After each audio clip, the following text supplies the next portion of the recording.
ამ შესაძლებლობისთვის ჩვენ დილიდან ვეკონტაქტებით მათ შორის მე პირადად მივწერე წერილი მათ გენერალურ მენეჯერს და ავუხსენი არსებული ვითარება, ხო?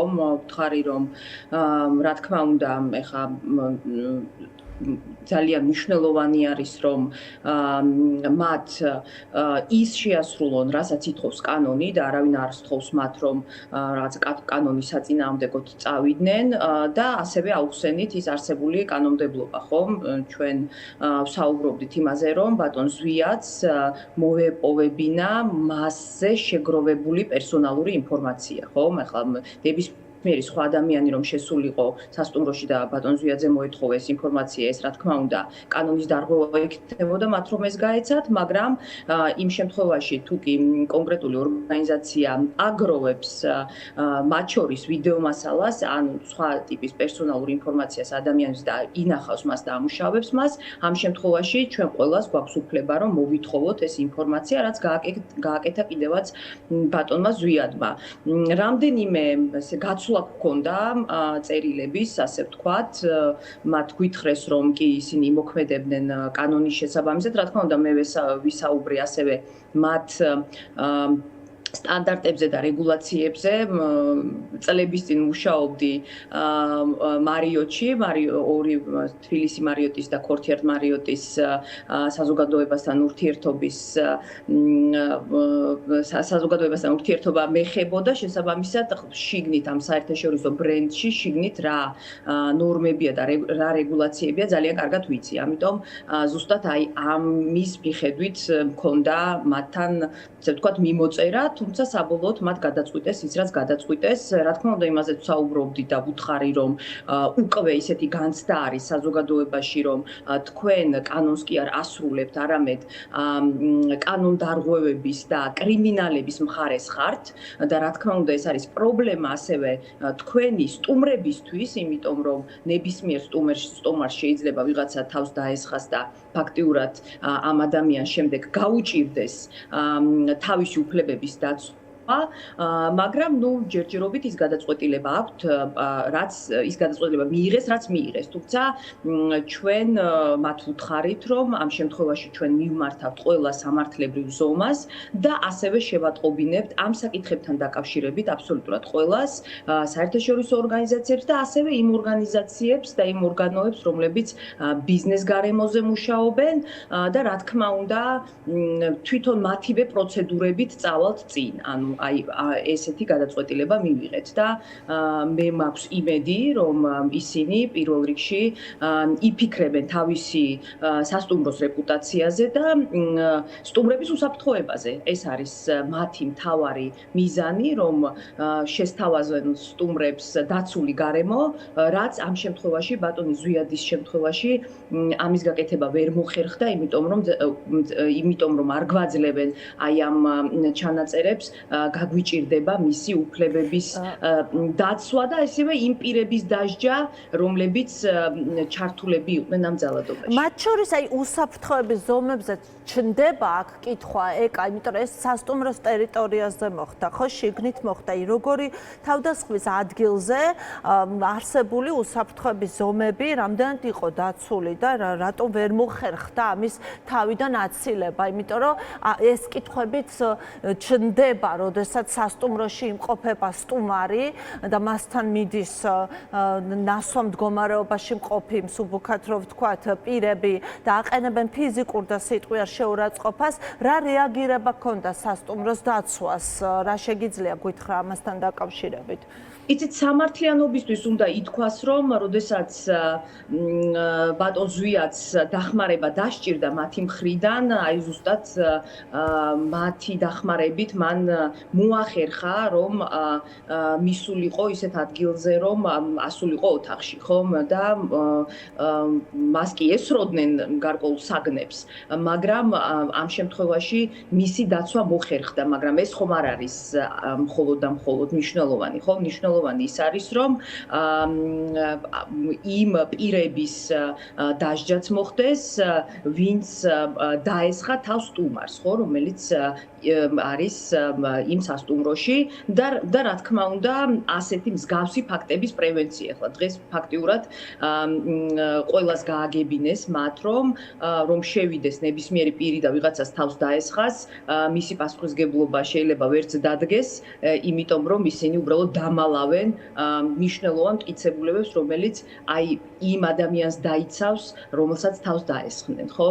ამიტომ ეს არის ძალიან სამწუხარო, იცით, იმიტომ რომ ეს არის, როგორც თქვენ თქვით, საერთაშორისო სასტუმროების ქსელი და ყველა დარწმუნებული ვარ, ახლა მეც მათ საზოგადოებასთან ურთიერთობა მეხებოდა და მე მეხებოდა მხოლოდ, ანუ ერთი ვიყავი და აი ამ საქმით ვიყავი დაკავებული, ყოველთვის ჩვენ ვცდილობდით, რომ მაქსიმალურად კომფორტი შეგვექმნა სტუმრებისთვის და რა თქმა უნდა, ყველაფერი გამოკეთებინა, რომ ისინი უსაფრთხო გარემოში ყოფილიყვნენ და ეს პირდაპირ არის კავშირში თვითონ ამ სასტუმროს რეპუტაციასთან. ამიტომ მე კიდევ ერთხელ ბოლო მიმოწერის დროს ასევე კიდევ ერთხელ მათ უთხარით, რომ კიდევ ერთხელ დაფიქრდნენ და მიიღონ საბოლოო გადაწყვეტილება. ჩვენ შევეცადეთ, რომ ეს ყველაფერი გამოკეთებინა კონსტრუქციულ რეჟიმში, თუმცა რა თქმა უნდა, ჩვენ გავაგრძელებთ ამ ბრძოლას და გავაკეთებთ ყველაფერს იმისთვის, რომ ეს კადრები მოიპოვოთ.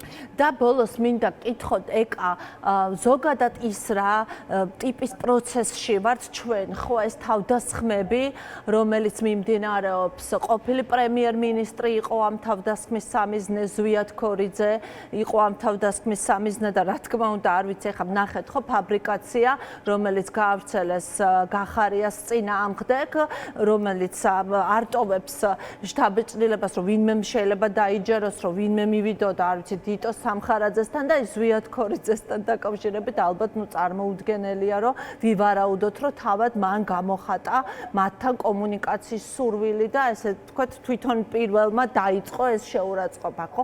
აი ხედავთ, რომ ამ ტიპის პროვოკაციას აქვს ადგილი 48 ერთიან კონტექსტში მინდა კითხოთ, გრძელდება, როგორც ჩანს, ეს უკვე რეჟიმი სულ უფრო მკაცრი ხდება, ის რაც გავრცელდა მათ შორის ჟურნალისტის წინააღმდეგ, თუ როგორ ექცეოდნენ მას დაკავების შემდეგ.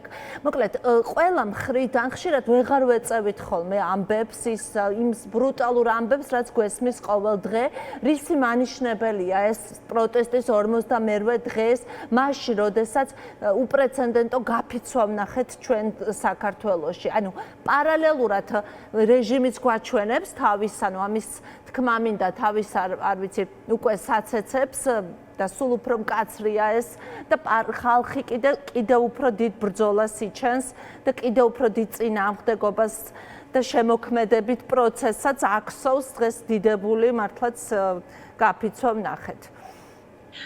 მე ვფიქრობ, რომ მიუხედავად იმისა, რომ რა თქმა უნდა, უფრო მეტად ბრაზდებიან ისინი და რა თქმა უნდა, უფრო მეტად მკაცრ ღონისძიებებს იყენებენ, არიან ასევე დაბნეულებიც, ხო? იმიტომ რომ ყველაფერი ცადეს. იმ ტიტუშკების გამოყენებაც ცადეს, მიტინგების დარბევაც ცადეს, ძალიან ბევრი ადამიანიც ცემეს და ვიცით ხომ, ძალიან ბევრი ასევე წამების მსხვერპლიც იყო. ხომ იყენებენ ამ უსამართლეებს, რომლებიც მატყუარა პოლიციელებს უჯერებენ და ხედავენ, რომ ისინი ტყუებიან და ფაქტიურად ამის საფუძველზე იღებენ გადაწყვეტილებებს და ასე შემდეგ, ხო? მაგრამ ამავდროულად ჩანს, რომ ხალხი არ ჩერდება და საქართველოს მოქალაქეები მაინც იბრძვიან. ამიტომ ეს თითქოს ცოტა ქაოტური მოქმედებები აქვთ ჩემი აზრით, თითქოს აი უნდათ კიდევ უფრო მეტად გაამწარონ საქართველოს მოქალაქეები, მაგრამ და შეაშინონ, ხო? მაგრამ ჩანს, რომ ეს შიში არ არის, ხალხს არ ეშინია მაინც, მაგრამ ამავდროულად მიმდინარეობს ის, რომ თვითონ მათ ძალიან ცუდად შეეხოთ ეს ყველაფერი, ხო? ის სანქციები, რომელიც ჩვენ ვნახეთ, 150 კაცისთვის არის სავიზო შეზღუდვები დაწესებული უფრო მეტისთვისაც და სადღაც 60-მდე ადამიანის მიმართ არის სხვადასხვა ტიპის სანქციები გამოყენებული და ეს ადამიანები არიან არა მხოლოდ მაღალი თანამდებობის პირები, რომლებიც უშუალოდ იღებენ ივანიშვილის ბრძანებას და შემდეგ უკვე გასცემენ ამ ბრძანებებს უფრო საშუალო რგოლზე, არამედ საშუალო რგოლის წარმომადგენლებიც და რიგითი ასე ვთქვათ შემსრულებლებიც, როგორებიც არიან მაგალითად მოსამართლეები, ხო? იმიტომ რომ მათ გარკვეული რაოდენობისთვის ასევე ვიზის შეზღუდვები დადგინდა. ამიტომ ისინი ახლა ვერანაირ გარანტიებს ვერ აძლევენ თავის მომხრეებს, ხომ? აი ამ რეჟიმის და სისტემის, ასე ვთქვათ, წევრებს იმაზე, ვიზეც დგას ეს სისტემა. ვერ იცავენ ვერანაირად, კი თავის დროზე მისცეს მათ საშუალება, რომ გამდიდრებულიყვნენ, ქონებაც მოეპოვებინათ ამ კორუფციის გზით, მაგრამ დღეს ვხედავთ უკვე, რომ ეს ქონება მათ ძალიან მარტივად შეუძლიათ დაკარგონ და ძალიან ბევრს გაეყინა კიდევაც, ხომ? ამიტომ ეს არის, რასაც ჩვენ ვხედავთ, ხომ? ივანიშვილი ვერავისი გარანტორი ვერ იქნება ამ ქვეყანაში, მათ შორის არ იქნება, ვერც ამ ხალხის გარანტორი. ის ამბობდა, რომ არ იქნება სანქციები, ის ამბობდა, რომ არაფერი არ იქნება, მაგრამ სინამდვილეში სანქციებიც არის და კიდევ ბევრიც იქნება და ბევრი სხვადასხვა მეთოდებიც იქნება გამოყენებული ჩვენი დასავლელი პარტნიორების მხრიდან და ხალხიც ამ მეორეს მხრივ ხალხიც არ იღლება. ამიტომ ეს ყველაფერი რა თქმა უნდა მიგვიყვანს გამარჯვებამდე, დარწმუნებული ვარ.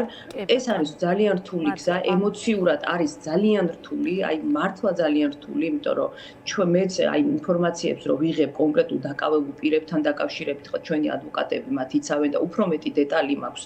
ადამიანურად ეს არის ძალიან რთული ამ ყველაფრის მოსმენა და აი მართლაც ტრაგიკულ მოვლენებს უყურებთ ჩვენ.